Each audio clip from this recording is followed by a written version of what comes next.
korban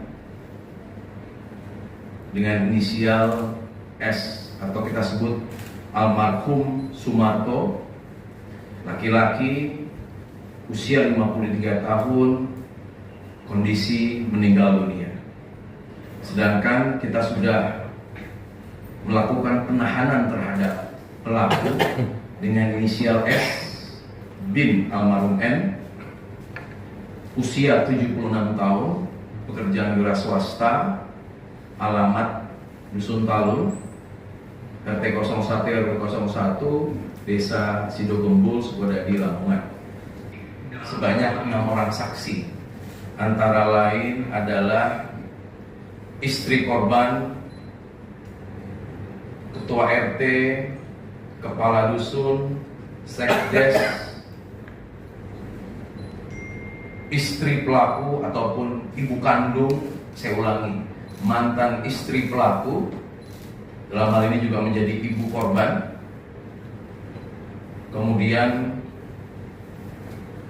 anggota Polri, yaitu anggota Polsek Sukodadi yang pertama kali datang ke lokasi, dan kami juga sudah memeriksa dan mengambil keterangan satu ahli, yaitu Ibu Riza sebagai ahli psikologi untuk mendapatkan kesimpulan terhadap kondisi psikologis atau kondisi kejiwaan terhadap pelaku.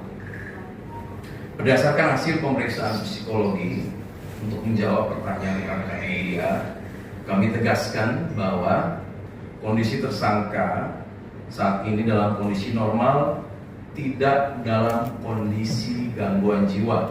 Saya tegaskan, kondisi normal, sehat, jasmani dan rohani, tidak dalam kondisi gangguan jiwa.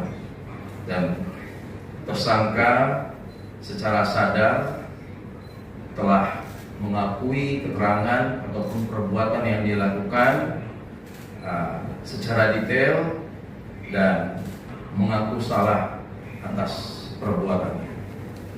Kami juga sudah mengamankan di antara beberapa barang bukti, yaitu tentunya hasil visum yang kami dapatkan dari rumah sakit, 1 buah tabung gas LPG warna hijau 3 kilo yang digunakan sebagai alat oleh pelaku, dan beberapa pakaian-pakaian baik yang digunakan oleh korban maupun digunakan oleh pelaku, yang dimana dalam pakaian tersebut terdapat bukti-bukti serta petunjuk untuk kita lakukan scientific investigation ataupun pendalaman secara forensik untuk memastikan peristiwa tersebut terjadi dan pihak-pihak yang terkait dalam peristiwa tersebut.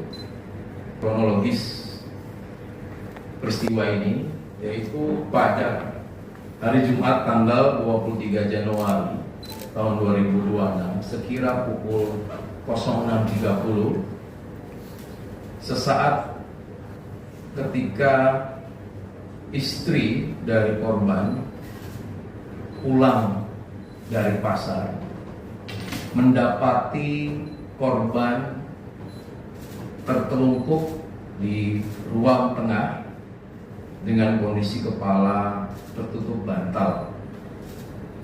Karena khawatir, maka istri korban membuka bantal dan mendapati suaminya dalam kondisi tidak bernyawa, berlumuran darah. Kemudian istri korban yang mendapati pertama kali langsung keluar dan meminta pertolongan kepada tetangga terdekat, yaitu saudara Samian dan saudara Kholik. Dengan melihat peristiwa tersebut, saudara Samian dan saudara Kholik segera melaporkan kepada perangkat desa, dan sesaat itu pula kami jajaran Polsek Sukodadi dihubungi dan langsung meluncur ke TKP untuk melakukan tindak pertama dalam kejadian perkara. Kata warga sekitar juga mengamankan terduga tersangka yang diketahui keluar dari rumah dalam kondisi tenang, tidak terburu-buru, dan kemudian setelah ditanyakan apakah mengetahui peristiwa tersebut, terduga tersangka dengan jelas mengakui bahwasanya yang bersangkutanlah yang melakukan tindakan tersebut, dan sesaat itu pula terduga tersangka langsung diamankan oleh masyarakat sekitar tanpa perlawanan. Motif dari peristiwa kekerasan dalam rumah tangga yang kemudian berujung dengan meninggalnya nyawa seseorang berdasarkan hasil pemeriksaan dari para saksi-saksi, begitu juga mengambil keterangan dari tersangka. Peristiwa ini didasari dari motif sakit hati dan kekecewaan tersangka kepada korban dikarenakan permasalahan rumah tangga yang ada kaitannya dengan warisan. Saya tegaskan sekali lagi, berdasarkan keterangan-keterangan yang kami gali dari para saksi, baik orang tua korban atau ibu kandung korban, istri korban, adik-adik, dan lingkungan keluarga, kami menyimpulkan motif dari tindak kekerasan yang terjadi adalah hubungan tidak harmonis atau cekcok dalam keluarga yang mana didasari atau disebabkan oleh pembagian warisan yang diterima oleh korban. Pelaku melihat korban mendapatkan kesempatan dan kemudian niat untuk melukai korban ini sudah cukup lama, sehingga kami juga coba menerapkan pasal pembunuhan berencana karena sudah dipersiapkan, diduga sudah mempersiapkan rencana ini berkali-kali. Kemudian pada peristiwa atau hari H, korban mengambil tabung gas LPG dari dapur yang kurang lebih berjarak 4 meter. Pada saat itu korban kondisi sedang tidur. Kemudian pelaku menghantam kepala korban sebanyak 5 kali dengan kedua tangannya menggunakan 1 buah tabung gas LPG berwarna hijau, dan ketika korban tidak berdaya, sudah berlumuran darah,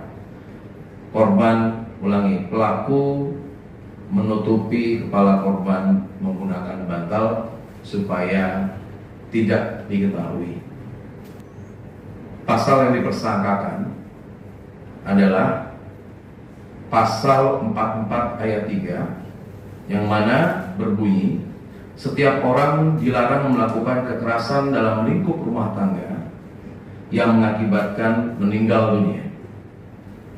Kemudian kami juga menerapkan pasal 459 KUHP, yakni setiap orang dengan rencana terlebih dahulu merampas nyawa orang lain sehingga dipidana dengan pembunuhan berencana. Dan juga kami menerapkan pasal 468 ayat 2 KUHP, yaitu setiap orang yang melukai berat orang lain yang mana mengakibatkan kematian. Berdasarkan pasal-pasal yang kami sangkakan dan kita konstruksikan dalam perkara ini, maka tersangka diancam dengan pidana mati atau pidana penjara seumur hidup atau pidana penjara paling lama 20 tahun.